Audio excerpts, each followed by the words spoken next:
Gözlerin dünyamın kapısı, nefesim seninle yok olur. Danışsam da sözlerim yetmez sana, yanında her cümlem küçük kalır.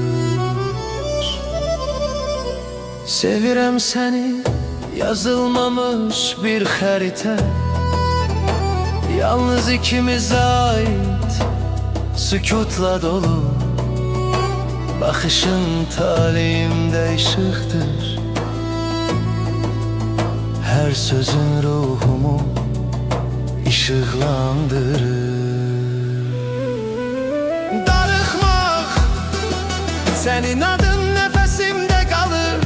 Güzgüde özümü yok, seni görürəm.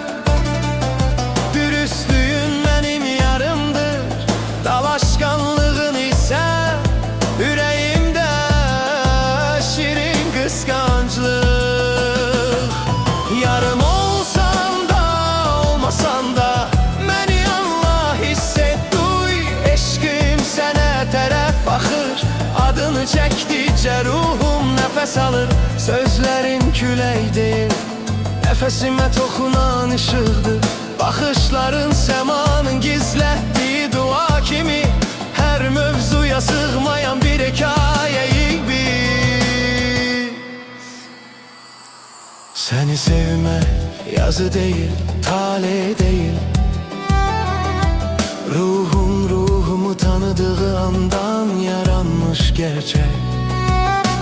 Nefesim, eşkim, sirrim, hayatım.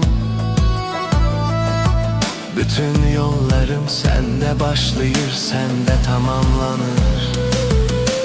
Sen benim özüm, sen özüm kimi gözüm sen. Sana aşıkım, ruhum seninledir. Ne gözümle, ne danışan ağzımla, ne de kelimelerimle. Sana xəyanət etmərəm, əbədilik sənə bağlıyam.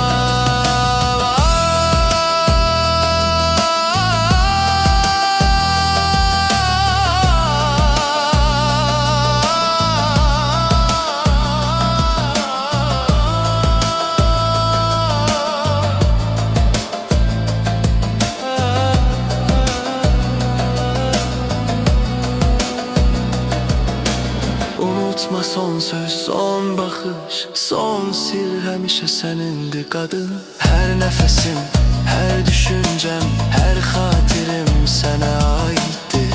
Səninlə gülən ürəyim, səninlə ağlayan ruhum, hər an səni sevməkdə başqa yol tanımır. Sən mənim